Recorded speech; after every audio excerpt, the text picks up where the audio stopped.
നമസ്കാരം എല്ലാ പ്രിയപ്പെട്ട കൂട്ടുകാർക്കും സ്റ്റുഡൻസ് ഓൺ ഫലയ്ക്ക് സ്വാഗതം. ഏറ്റവും ലേറ്റസ്റ്റ് ആയിട്ട് പുറത്തു വരുന്ന വിദ്യാഭ്യാസ വാർത്തകൾ അപ്പോൾ തന്നെ അറിയാൻ ഈ ചാനൽ സബ്സ്ക്രൈബ് ചെയ്ത് കയറിപ്പോയാൽ മറക്കണ്ട ചങ്ങാതിമാരെ. അപ്പോൾ ഏറ്റവും ലേറ്റസ്റ്റ് ആയിട്ട് പുറത്തു വരുന്ന അപ്ഡേറ്റുകൾ, എഡ്യൂക്കേഷൻ അപ്ഡേറ്റുകൾ, അവധി അറിയിപ്പുകൾ, അത് പ്രാദേശികമായിട്ടുള്ള അവധികൾ, അതുപോലെ തന്നെ സംസ്ഥാനം മുഴുവൻ പ്രഖ്യാപിക്കുന്ന അവധികൾ, എല്ലാ അവധി അറിയിപ്പുകളും ഈ ഒരു ചാനൽ വഴി ഷെയർ ചെയ്ത് നൽകാറുണ്ട്. അപ്പോൾ ഉറപ്പാണ് ചാനൽ സബ്സ്ക്രൈബ് ചെയ്ത വാട്സപ്പ് ഗ്രൂപ്പുള്ള ലിങ്ക് ഡിസ്ക്രിപ്ഷൻ ബോക്സിൽ നൽകിയിട്ടുണ്ട്, നിങ്ങൾക്ക് ജോയിൻ ചെയ്യാവുന്നതാണ്. അപ്പോൾ കനത്ത മഴയും അതുപോലെ തന്നെ കാറ്റും സംസ്ഥാനത്ത് അലയടിക്കുന്ന ഒരു കാഴ്ചയാണ് ഇപ്പോൾ നമ്മൾ കാണുന്നത്.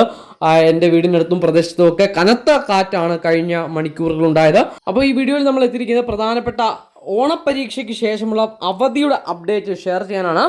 ഓണപ്പരീക്ഷകൾക്ക് ശേഷം സെപ്റ്റംബർ 13 സ്കൂളുകൾ അടയ്ക്കും, സെപ്റ്റംബർ 23 സ്കൂളുകൾ തുറക്കും. ഇങ്ങനെയാണ് ഓണപ്പരീക്ഷ സംബന്ധിച്ച് ഏറ്റവും ലേറ്റസ്റ്റ് ആയിട്ട് ഇരിക്കുന്ന അപ്ഡേറ്റ്.